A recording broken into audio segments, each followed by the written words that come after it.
ठरलं तर मग या मालिकेच्या जबरदस्त भागामध्ये सायलीच्या पाठीशी ठामपणे उभे राहत रविराज सायलीला या सगळ्या प्रकरणातून निर्दोष सोडवणार आहेत आणि त्याचबरोबर या सगळ्या प्रकरणामध्ये सायलीला अडकवण्यामध्ये प्रियाचा हात आहे हे सुद्धा ज्या वेळेला सिद्ध होणार त्याच वेळेला खऱ्या अर्थाने अख्खं सुभेदार कुटुंब पूर्णपणे सायलीच्या पाठीशी उभं राहणार आणि कोर्टामध्ये प्रिया तोंडावरती आपटत दामिनी तोंडावरती आपटत रविराजांनी काय खेळ खेळलाय, रविराजांनी कसं सिद्ध केलंय सायली निर्दोष आहे आणि रविराजांनी सायलीला कशा पद्धतीने आता इकडे निर्दोष सोडवत घरी आणून न्याय मिळवून दिलाय आणि प्रियाला अद्दल घडवले, सगळं सगळं पाहू अर्जुनला फोनवरती समजतं की सायलीला अटक झालेली आहे. सायलीला अटक झालेली आहे हे समजल्यावरती मग अर्जुन हदरतो. अश्विन म्हणतो पण हे कशामुळे झालंय. यावरती अर्जुन सांगायला लागतो मला खरंच यातलं काही माहीत नाहीये. जोपर्यंत मी पोलीस स्टेशनला जात नाही तोपर्यंत मला काही कळणार नाहीये. पोलीस स्टेशनला आल्यावरती समजतं की या सगळ्या प्रकरणामध्ये आता सायली एका लहान मुलाला पळवत होती म्हणून चाइल्ड ट्रॅफिकिंगच्या केसमध्ये तिला अडकवण्यात आलेलं आहे. अर्जुन म्हणतो शक्यच नाहीये, हे सगळं होणं शक्य नाहीये कारण सायली असं करणारच नाहीये. यावरती मग आता इकडे सांगायला लागतात पोलीस अहो असं काय करताय.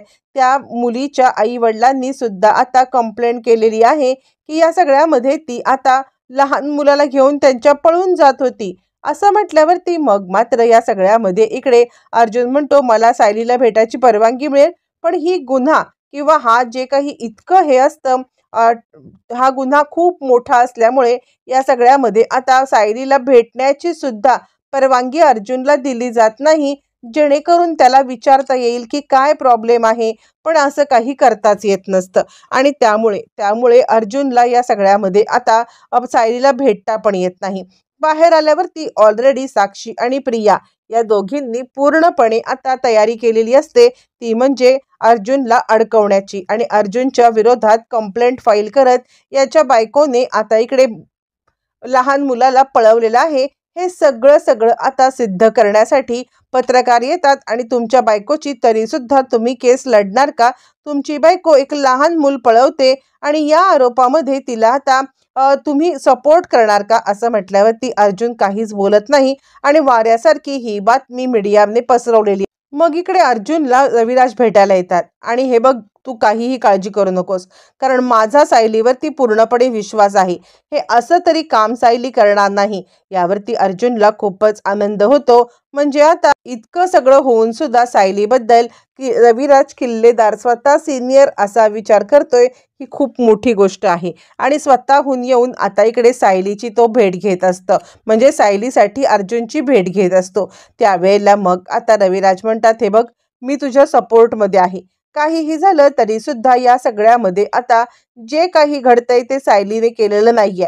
मग तिला अडकवण्याचा कोण प्रयत्न करणार तर तिला अडकवण्याचा प्रयत्न करणार तो म्हणजे महिपत शिकरे कारण सध्या तरी या सगळ्यामध्ये तुझी आता रायवली कुणासोबत आहे तर महिपत शिकरे यांच्यासोबत आणि म्हणूनच या सगळ्यामध्ये मला असं वाटतंय की तू आता त्या दृष्टीने विचार कर. यावरती अर्जुन सांगायला लागतो पण मला सायलीला भेटूच देत नाहीयेत. यावरती रविराज म्हणतात तुझी जर का हरकत नसेल तर ही केस मी लढण्यासाठी तयार आहे. असं म्हटल्यावरती मग मात्र आता इकडे अर्जुन म्हणतो तू ही केस लढलास तर माझ्यासाठी ही खूप सौभाग्याची गोष्ट होईल आणि म्हणूनच मला असं वाटतं की आपण या सगळ्यामध्ये आता ही केस तूच लढावी जेणेकरून ही केस जिंकणं सोपं जाईल. असं म्हटल्यावरती मग आता रविराज म्हणतात ठीक आहे मी ही केस घेतो पण या संदर्भातले सगळी चौकशी मला करायला लागेल आणि त्यासाठी मला सायलीच्या बद्दल नक्की काय झालंय हे पोलिसांना जाऊन भेटायला लागेल. असं म्हटलं रविराज आणि प्रतिमा हे दोघं जण सुभेदारांच्या घरात येतात. सुभेदारांच्या घरात आल्यावरती मग आता प्रतिमा सांगते पूर्णाई अगं सायली कधीतरी असं करेल याच्यावरती तुझा तरी विश्वास आहे का. यावरती पूर्णाई म्हणते नाही असं का करेल ती. यावरती मग आता प्रतिमा सांगायला लागते म्हणून आपल्याला सगळ्यांना सायलीच्या पाठीशी ठामपणे उभं राहायला पाहिजे आणि या सगळ्याचा मास्टरमाइंड कोण आहे त्याचा शोध लावला पाहिजे. त्यासाठी आपण सगळेजण सायलीच्या सोबत असणं गरजेचं आहे. त्यावरती रविराज म्हणतात मुळातच या सगळ्यामध्ये महिपत शिकरे असण्याची शक्यता आहेच. आणि रविराजांना का कुणास ठाऊक पण सारखं असं वाटत असतं की या सगळ्यामध्ये कदाचित प्रिया सुद्धा असू शकते. कारण या सगळ्यामध्ये आता प्रिया ही महिपत आणि साक्षी यांची माणूस आहे हे त्यांना साधारण जाणवलेलं असतं. आणि म्हणून म्हणून या सगळ्यामध्ये ते आता विचार करतात काहीही झालं तरी सुद्धा मला हिच्यावरती नजर ठेवून राहायला पाहिजे. मग आता अर्जुन सांगायला लागतो सिनियरनी ही केस घेण्याचं ठरवलेलं आहे आणि त्यासाठी तो सगळी चौकशी करणार आहे आणि त्यामुळे आपल्याला सुद्धा कोऑपरेट करायला लागणार आहे. यावरती मग आता कल्पना म्हणते काहीही असलं ना मग तरी माझा तिच्याशी कोणत्याही प्रकारचा संबंध नसला किंवा मला ती आवडत नसली हे जरीही तथ्य असलं तरी सुद्धा मी या सगळ्यामध्ये सायलीच्या बाजूने आहे. कारण सायली असं कोणतंही कृत्य करणार नाही की ज्याच्यामुळे या सगळ्यामध्ये आता इकडे आप आप ही असं मुलांना पळवणं वगैरे बिलकुल नाही. हे तिच्या रक्तातच नाहीये. हे नक्कीच तिला अडकवण्यासाठी काम केलंय आणि सगळे सुभेदार एका क्षणात आता रविराजांच्यामुळे सायलीच्या पाठीशी उभे राहतात. मग आता खऱ्या अर्थाने केसचं इन्व्हेस्टिगेशन सुरू करण्यासाठी प्रतिमा आणि रविराज कंबर खोचतात. रविराजांना पहिल्यापासून खात्री असते की या सगळ्यामध्ये आता काहीतरी गडबड आहे. जी गडबड इकडे पूर्णपणे आता महिपत शिकरेनेच केलेली आहे. म्हणूनच रविराज ॲज अ वकील त्या आता पोलिसांची भेट घेतात. पोलिसांची भेट घेतल्यावरती रविराज सांगतात मला सगळ्यात महत्त्वाचं वकील म्हणून जे काही आता सायलीसोबत झालेलं आहे ते सगळं कळलेलं पाहिजे. असं म्हटल्यावरती मग आता इकडे पोलीस सांगायला लागतात हे बघा तुम्ही एक वकील असलात म्हणून तुम्हाला मी सगळं सांगतोय की काहीही झालं तरी सुद्धा एक छोटी मुलगी तिला पळवताना इकडे आता सायलीला पकडण्यात आलेलं आहे. आणि मग तिचे आई वडील सुद्धा सांगत होते की आमची मुलगी हरवली आहे आणि त्याच वेळेला सायली त्या मुलीला घेऊन चालली आहे. रविराज म्हणतात ठीक आहे पण तुम्ही बाकी कोणतीही चौकशी न करता अचानकपणे हे सगळं कसं काय घडवून आणलं? म्हणजे काहीही झालं तरी सुद्धा तुम्ही या सगळ्यामध्ये आता त्या मुलीच्या आई वडिलांची किंवा सायलीचं स्टेटमेंट घेतलं का? यावरती मग आता पोलीस सांगतात मुळातच आरोपीच्या स्टेटमेंटला काडी मात्र काहीही आधार नाहीये. त्यामुळे या सगळ्यामध्ये आता आम्ही तिचं स्टेटमेंट का घेऊ? यावरती रविराज म्हणतात तुम्ही पोलीस आहात ना, पोलिसांचे नियम तुम्हाला माहीत नाही आहेत का? तुम्ही या सगळ्यामध्ये स्टेटमेंट घेणं आवश्यक होतं. ही गोष्ट तुम्हाला समजायला पाहिजे होती. पण काहीही झालं तरी सुद्धा या सगळ्यामध्ये आता तुम्ही वकील आहे मी त्याचा आणि मला तिची भेट पाहिजे आहे. असं म्हटल्यावरती मग आता रविराज सायलीची भेट घेत नक्की सत्य परिस्थिती काय घडली होती हे आता तिला विचारतात. तेव्हा रविराज सायलीची भेट घेतात. रविराजांनी सायलीची भेट घेतल्यावरती आता इकडे सायलीला ते काय झालं असं काय घडलं की ज्याच्यामुळे आता इकडे तुला अटक करण्यात आली असं विचारल्यावरती सायली घडलेला सगळा प्रकार सांगते. सायली सांगायला लागते मुळातच एक मुलगी रस्त्यावरती पडलेली होती आणि तिला खूप भूक लागली होती म्हणून ती मला खाऊ दे असं म्हणत असताना मी तिला या सगळ्यामध्ये आता एका ठिकाणी घेऊन गेले आणि तिला खाऊ देण्यासाठी गेले. ती सांगत होती की माझे आई बाबा हरवलेत म्हणून मी तिचे आई बाबा कुठे आहेत हे पाहण्याचा शोध करत होते. पण तेवढ्यात कुठून तरी पोलीस आले आणि आता तिचे आई बाबा सांगायला लागले की ही आमच्या मुलीला पळवते आणि मला तिकडून आता पकडून नेण्यात आलं. यावरती मग आता या सगळ्यामध्ये लगेचच सांगायला लागतात आणि सायली रडायला लागते आणि सायली सांगायला लागते मला याच्यामध्ये कुणीतरी अडकवण्याचा प्रयत्न केलाय. रविराज म्हणतात रडण्याची काही गरज नाहीये. मी तुझी केस घेतलेली आहे आणि हे बघ जे काही आहे ते वेळोवेळी मी तुला येऊन विचारेन. पण या सगळ्यामध्ये आता तू हिम्मत हरू नकोस. मी तुझ्या पाठीशी आहे. मग आता रविराज प्रियाचा पाठलाग करतात आणि प्रियाचा पाठलाग करत असताना ते तिला रंगेहात पकडतात आणि आता त्याच वेळेला रविराज म्हणतात काय चाललंय तुझं? यावरती ती सांगते काही नाही बाबा. यावरती रविराज म्हणतात तुला काय वाटतंय की मला माहीत नाहीये गोष्टी काय आहेत ते? तू महिपत शिकरे आणि साक्षी शिकरे यांची साथ देतेयस का सायलीला अडकवण्यासाठी? एकदाच खरं सांग. यावरती प्रिया म्हणते बाबा मी का त्यांची साथ देईन? यावरती रविराज म्हणतात कारण सायलीला अडकवण्यामागे महिपत शिकरे आणि साक्षी शिकरे यांचा हात आहे याचे पुरावे मला सापडले. जर तू या सगळ्यामध्ये अडकली असशील तर या वेळेला मी तुला सुद्धा जेलमध्ये पाठवायला कमी करणार नाहीये. प्रिया विचार करते, अरे बाप रे, आता ह्या मूर्ख माणसाने ही केस घेतलेली आहे म्हणजे आता या सगळ्यामध्ये आता आपलं काही खरं नाहीये. आणि त्याच वेळेला मग आता लगेचच ती सांगायला लागते, नाही बाबा, मी काहीही केलेलं नाहीये. रविराज म्हणतात, हे बघ, आतापर्यंत खूप वेळा खोटं बोललेली आहेस, पण या वेळेला जर तुझं खोटं पकडलं गेलं तर. आता प्रिया विचार करते, अरे बापरे, काय नक्की ह्यांना आता पुरावा सापडला असेल. असं म्हटल्यावरती मग मात्र इकडे आता रविराज विचार करतात, हिच्यावरती पाळत ठेवल्यावरतीच मला आता सत्य समजेल.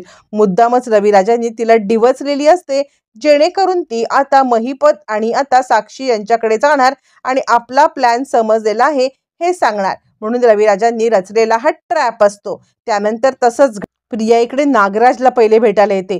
नागराजला सांगते, तुम्हाला माहितीये हा किल्लेदार काय डोक्यावरती पडलाय का?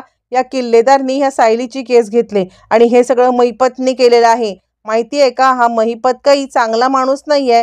यांनी आपल्याला दोघांना अडकवलेलं आहे. आता तुम्ही माझी साथ द्या. नागराज म्हणतो, नाही नाही, मी या सगळ्यात तुझी साथ देणार नाहीये. तू जा त्या महिपतकडे. आणि नेमकी प्रतिमा हे सगळं ऐकते. ती रविराजांना सगळी खबर आता इकडे ही खबर लागते ती म्हणजे लगेचच दामिनीला. दामिनी बोलवते महिपत शिकरेला, काय तुम्ही या केसमध्ये इन्व्हॉल्व आहात का? महिपत म्हणतो, हो, थोडासा मी केला हे ट्राय. यावरती चिडलेली दामिनी म्हणते, झालं म्हणजे तुम्हाला या सगळ्यामध्ये आता इतकं मी सांगितलं होतं, जे काही असेल ते पहिलं मला सांगा, मला सांगा, मला सांगा. पण तुम्हाला किलोभर माती खायची होती, ती माती तुम्ही खाल्लीतच आणि किलोभर माती खाऊन आता इकडे माझ्या समोर बसलात. यावरती मग आता सांगायला लागतो महिपत, नाही नाही, तसं नाही आहे. या सगळ्यात मी ह्यावेळेला काही माती खाल्लेली नाहीये. जे काय केलंय ना ते त्या तन्वी किल्लेदारनी. यावरती आता ती सांगते, म्हणजे? महिपत म्हणतो, यावेळेला मी उलटा गेम खेळलाय. तिने मला सांगितलं होतं की या सगळ्यामध्ये आता आपण असं असं करूया, सायलीला अडकवूया. मी तिच्या होला हो केलं आणि सायलीला अडकवण्यासाठी तिलाच अडकवलं. यावरती आता इकडे सांगायला लागते दामिनी, म्हणजे काय? त्यावरती रविराज इकडे आता महिपत सांगायला लागतो, मी कोणत्याच फोकसमध्ये नाहीये. मी फोकसमध्ये नाहीये, फक्त तिनेच मूल आता अरेंज केलंय, तिनेच त्या मुलाच्या आईवडिलांना पैसे दिलेत आणि सगळं तिनेच केलंय आणि त्यामुळे अडकली तरी तीच अडकणार. यावरती आता इकडे सांगायला लागते दामिनी, पण तुम्हाला हे करायची गरज काय होती? यावरती तो सांगतो, अहो, असं नाही केलं तर आता त्या अर्जुनचं लक्ष डायव्हर्ट कसं होणार? यावरती मग आता दामिनी म्हणते, तुमच्या विरोधात कोणता पुरावा तर नाहीये ना? म्हणजे तुम्ही या सगळ्यामध्ये अडकलेले आहात याचा कोणता पुरावा तर नाहीये. यावरती मग आता इकडे तो सांगायला लागतो, बिलकुल नाही. जे काही केलंय ते सगळं तन्वी किल्लेदारनी केलंय आणि त्यामुळे जरी का तिच्यापर्यंत कोणी पोहोचलं तरी सुद्धा तीच अडकणार आहे. आमचा काय संबंध नाही. यावरती मग आता दामिनी सांगायला लागते, ही केस रविराज किल्लेदार यांनी घेतले, कळतंय ना? रविराज किल्लेदार यांनी ही केस घेतलेली आहे आणि त्यामुळे आता ते ही केस लढणार. यावरती मग आता महिपत म्हणतो, आपल्याला काय टेन्शन नाही. रविराजनी केस लढू दे, नाहीतर अजून तिसऱ्या कुणी केस लढू दे, मला काही फरक पडत नाहीये. मी या सगळ्यामध्ये आता एकदम निश्चिंत आहे. काहीही झालं तरी सुद्धा मी मात्र आता या सगळ्यामध्ये तिलाच अडकवणार. यावरती मग दामिनी सांगते, मग निश्चिंत राहा. आता अर्जुनला या सगळ्या प्रकरणामध्ये गोल गोल गुंडाळायचं हे काम इकडे तोपर्यंत प्रतिमाने रविराजांना सांगितलेलं असतं की प्रिया आता महिपतला भेटायला निघालेली आहे. पण त्याच वेळेला प्रिया जेव्हा महिपतला कॉल करते त्यावेळेला महिपतला ती म्हणते, हे बघा अण्णा, लवकरात लवकर भेटा, आपल्याला बोलायला पाहिजे. कारण ना रविराज किल्लेदारला समजलंय की या सगळ्यामध्ये आता आपण हे कांड केलंय. याच्यावरती महिपत म्हणतो, आपण आपण काय कांड केलंय? आपण काय नाही कांड केलेलं आहे. जे काही कांड केलेस ते तू केलेस. यावरती प्रिया म्हणते, काय? नाही नाही, मी या सगळ्यामध्ये तुम्हाला मदत केली. यावरती महिपत म्हणतो, पुरावा काय याला? त्या बाईला कोणी भेटलं? प्रिया म्हणते, मी. त्या मुलाला कोण भेटलं? प्रिया म्हणते, मी. मग ते कोणाचं नाव सांगणार? तुझं. आमचा काय संबंध? आम्ही या सगळ्यामध्ये बिलकुल पडणार नाही आहोत. आम्ही या सगळ्यामध्ये आता तुला पूर्णपणे मोकळीक दिले, जे काय करायचं ते कर. आता मात्र प्रिया अडकते. तिला कळतं की या सगळ्यामध्ये महिपतने आपली साथ सोडलेली आहे आणि आपण पूर्णपणे एकटे पडलोय. सायलीला अडकवण्यासाठी ट्रॅप रचला होता. त्या ट्रॅपमध्ये प्रिया पूर्णपणे अडकलेली असते आणि प्रियाला इथून बाहेर पडण्यासाठी कोणताही मार्ग सापडत नसतो. आता रविराज कोर्टात केस लढायला येतात. त्यांना खूप मोठा पुरावा सापडलेला असतो. रविराज अर्जुनला म्हणतात, काळजी करू नकोस, आज सायलीला मी निर्दोष सोडवणार आणि तरच नाव सांगेन सिनियर, असं म्हणत आता इकडे रविराज प्रियाच्या विरोधात कोर्टात केस लढवून सायली निर्दोष सिद्ध करणार आणि प्रियाला दोषी सिद्ध करणार. आणि यामध्ये आता साथ देणार दामिनी, महिपत आणि साक्षी. प्रिया आता आपल्याच कर्मात अडकलेली आहे. रविराजांना सत्य समजले, पण पुरावा एकट्या प्रिया विरुद्ध आहे. त्यामुळे सायली तर निर्दोष सुटणार, पण सायलीला अडकवण्याच्या केसमध्ये रविराज प्रियाला कसे अडकवणार, प्रिया जेलमध्ये कशी जाणार, महिपत तिची साथ कशी सोडणार आणि हे सगळं कसं घडून येणार हे मात्र येणाऱ्या भागातच समजणार आहे.